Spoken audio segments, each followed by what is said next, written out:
Welcome to 7 Minutes. Every Wednesday around noon, we bring music and message for our week. Here is the reflection, the message for today. The daughter came to her dad in tears. Her older brother had called her a bad name that she hated to hear. Her dad listened attentively to her complaining, and then he asked her, "Tell me, are you really what he called you?" "No, Daddy, I'm not." "So why are you so sad?" I, I don't know.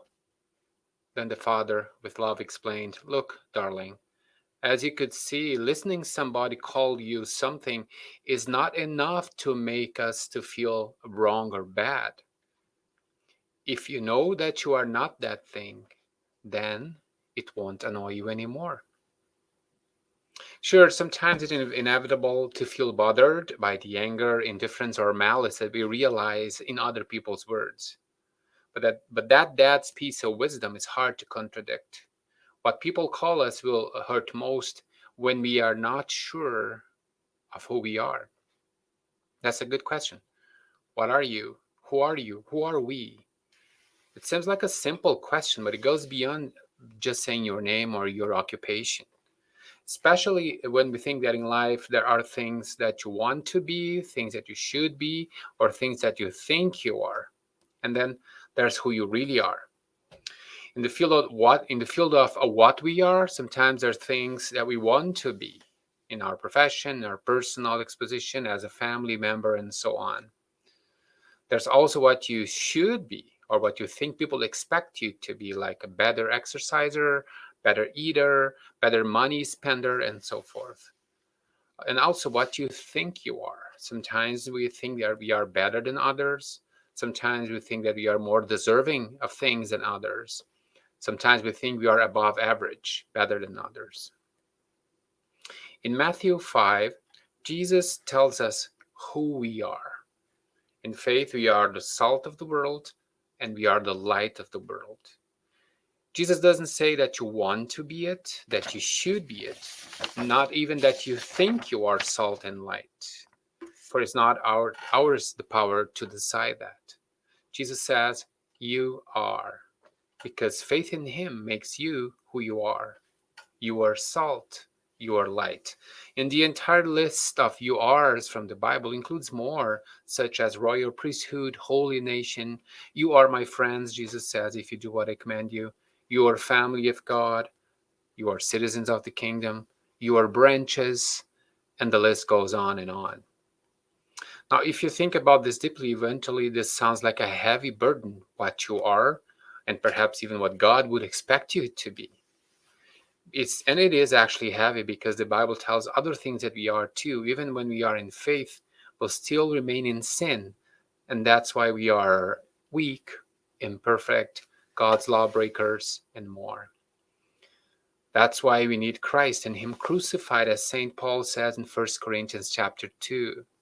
We need to know who God is and where we belong. And the Apostles' Creed, the Confession of Faith of the Church, tells us who God is. So first thing is to know that, and then from there, our belonging to him defines who we are. So don't let the world around you dictate who you are or nudge you in directions that take you away from this truth. Don't act as the world expects you to. Live as who you are in Christ. This connects directly to your life. This makes you look to the world through the lenses of faith. You will still see a sinful, difficult, sometimes deplorable world around you, but you'll also see the world for which Christ has given his own life. If you look around and think, well, this world has gone mad, why would I waste my time with it? Remember that Jesus not only wasted his time, but also he gave his own life for the world.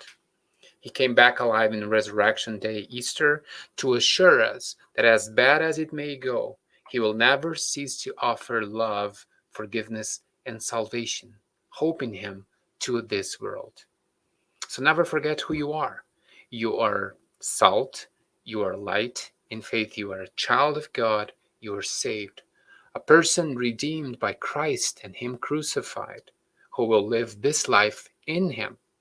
You know who he is, so you know also who you are.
yields its fruit in the season, and its leaf does not wither.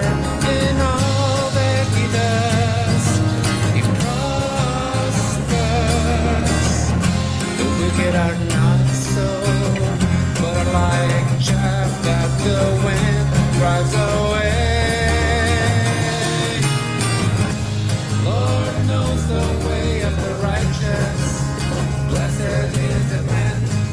Lord knows the way of the righteous. Blessed is the man. Therefore the wicked will not stand in the judgment. Psalm 1, another one of the passages in the Bible that tells who we are in Christ, righteous. We are made so by Him. Have your company with us 7 minutes every Wednesday on our Facebook page and YouTube channel as well. Blessings to you and your family, and I'll see you next week. The Lord knows the way of the righteous.